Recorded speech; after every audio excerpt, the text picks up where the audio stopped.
Good morning, students. Today we will discuss about Norton's theorem. Right? First we will discuss the statement of Norton's theorem. Right?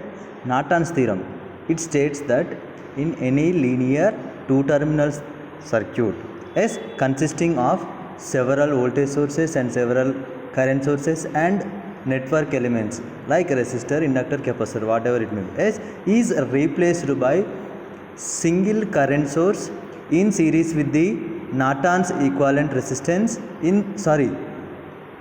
here it is a Norton's theorem, right? As single current source in parallel with the Norton's equivalent resistance in parallel with the load resistance, right?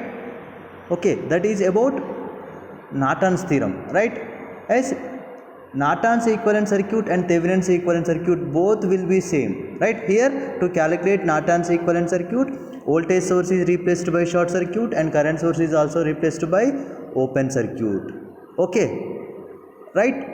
That is about statement of Norton's theorem, right? Now we will see how to calculate load current by using Norton's theorem. Okay, you can see from the first figure. Okay, in any linear two-terminal network consisting of load resistance, as current flowing through the load resistance is RL, right?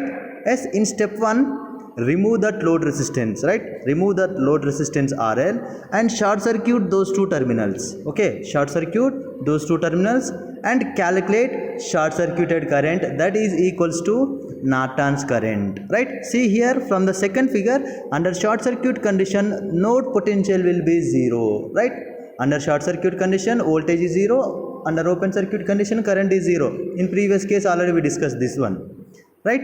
Next, step 2 is calculate Norton's equivalent circuit between two terminals. Those two terminals is nothing but where we are short circuiting the terminals, right? See here from the first figure, here we are removing the load resistance RL, right? Across those two terminals only we are calculating Norton's equivalent resistance, that is equals to equivalent resistance, that is equals to Thevenin's equivalent resistance. Yes, Thevenin's equivalent resistance and Norton's equivalent resistances will be same, right?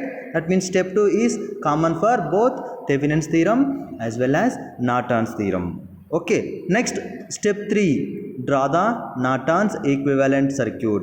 Okay, Norton's equivalent circuit consisting of, see here, current source in parallel with Norton's equivalent resistance in parallel with load resistance, right? Yes, here all elements are connected in parallel, right? Yes, by using current division rule I can calculate current flowing through the load resistance RL, that is IL is equals to total current, that is IN into opposite parallel branch resistance divided by sum of parallel branch elements, right? In this way we can calculate current flowing through the load resistance. Okay, current flowing through the load resistance by using Norton's theorem. Okay, next we will solve some problems on this Norton's theorem. Okay, yes, calculate current flowing through the 6 ohm resistor by using Norton's theorem as shown in the figure. Yes, you can see the figure. Here the circuit consisting of 20 volt source and 3 resistors, right? Okay, yes, according to Norton's theorem, what is the step 1? Yes, remove load resistance RL, right? First I am removing this load resistance RL. Okay, after that short circuit those two terminals, where we are removing that load resistors, short circuit those two terminals. Okay, under short circuit condition the potential will be 0, right? That is indicated here, 0 volts. Okay, under short circuit condition potential will be 0, that potential is indicated here, right? Here I am calculating Norton's current, right? As at this 0 volts potential I am assuming current directions are outgoing, that is my assumption. Okay, and apply KCL at 0 volts potential, here all are outgoing currents, right? That is I1 plus I2 plus IN is equals to 0, right? Okay, I1 is nothing but potential difference, 0 volts minus 20 by 5, right? From Ohm's law I is equals to V by R, right? That is 0 minus 20 by 5. Similarly, current I2 is equals to 0 volts minus, again that is 0, ground is also having 0 potential, right? That is 0 minus 0 by 10 plus in is equals to 0. Okay, minus 20 by 5 is nothing but minus 4 plus in is equals to 0, right? Then in is equals to, you will get 4 amperes. Okay, Norton's current calculation is completed. That is step 1 is completed, right? Next we will move to step 2. What is step 2? As across those two terminals where we are removing the load resistance RL, across those two terminals we have to calculate Norton's equivalent resistance, right? To calculate Norton's equivalent resistance, what is the step? If the circuit is having voltage source, that is replaced by short circuit. If the circuit is having current source, that is replaced by open circuit, right? Yes, from our circuit diagram here we are having voltage source, that is 20 volt source, right? That 20 volt source is replaced by short circuit. You can see the next step in step 2. Step 2 in second step, right? Voltage source is replaced by short circuit. Then we have to calculate Norton's equivalent resistance, right? Yes, here 5 ohm and 10 ohm are connected in parallel, right? Here two resistors are connected in parallel. Then R equivalent will be 5 into 10 by 5 plus 10, right? Yes, you will get R equivalent, that is equals to Norton's equivalent resistance is equals to 3.33 ohms. Okay, next step 3. What is step 3? Draw the Norton's equivalent circuit. Okay, yes, that is already we are calculating Norton's current and Norton's resistance, right? Yes, by after calculating these two values, first current source, that is Norton's current in is equals to 4 amperes. Yes, Norton's current in parallel with Norton's resistance Rn is equals to 3.33 ohms and load resistance RL is equals to 6 ohms, where we are removing the value in step 1, right? Here we can calculate load current IL. Okay, here the two resistors Rn and RL are connected in parallel, right? Total supply current is 4 amperes, right? Hence these two are connected in parallel. By using current division rule, I can calculate current flowing through the load resistance RL, right? That is IL is equals to total current, that is nothing but Norton's current, into opposite parallel branch resistance, that is 3.33 ohm, divided by sum of parallel branch elements, that is 3.33 plus 6. Okay, you will get IL is equals to 4 into 3.33 divided by 6 plus 3.33, right? Then IL is equals to, you will get 1.43 amperes. Okay, in this way we can calculate current flowing through any load resistance or any resistance by using Norton's theorem. Yes, just we have remember 3 steps, right? First step is remove the load resistance RL. Okay, remove the load resistance RL and short circuit those two terminals and calculate Norton's current. Yes, coming to Thevenin's theorem, if you compare with Thevenin's theorem, what happened in Thevenin's theorem? Remove the load resistance RL, right? Remove the load resistance RL. Across those two terminals we have to calculate open circuit voltage. Okay, in case of Thevenin's theorem we are calculating open circuit voltage, that is equals to Thevenin's voltage. In case of Norton's theorem we are short circuiting those open circuit elements, right? Here we can calculate Norton's current, right? That is step 1 in case of Thevenin's theorem and Norton's theorem. Here I am comparing both theorems at a time. Okay, next step 2.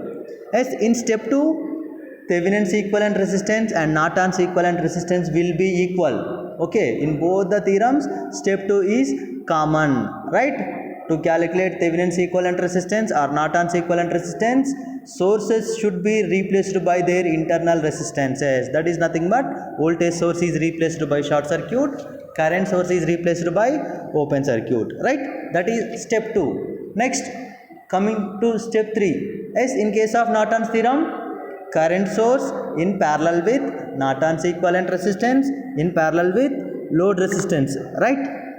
Hence load current we can calculate by using current division rule. Coming to Thevenin's theorem, yes, what is the Thevenin's equivalent circuit? Thevenin's voltage in series with Thevenin's equivalent resistance in series with load resistance. Here we are using a series circuit, right? Here by using Ohm's law also we can calculate load current, right, by using voltage division rule, some cases to calculate voltage across the load, right? As major comparison, that means by knowing one equivalent circuit we can calculate another equivalent circuit.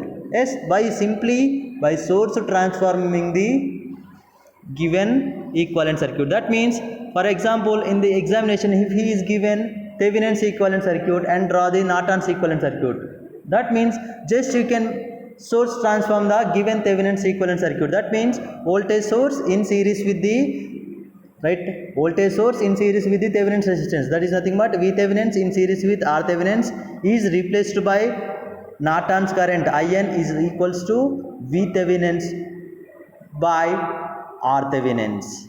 Okay, then you will get Norton's equivalent circuit, that is IN, right? Then R Thevenin's is replaced by parallel branch, that is RN and RL. Okay, if you source transform the Thevenin's equivalent circuit, you will get Norton's equivalent circuit. If you source transform the Norton's equivalent circuit, you will get Thevenin's equivalent circuit. Okay, that is about this problem and the basic concepts of Thevenin's and Norton's equivalent circuit. Okay, next we will solve another problem on Norton's theorem.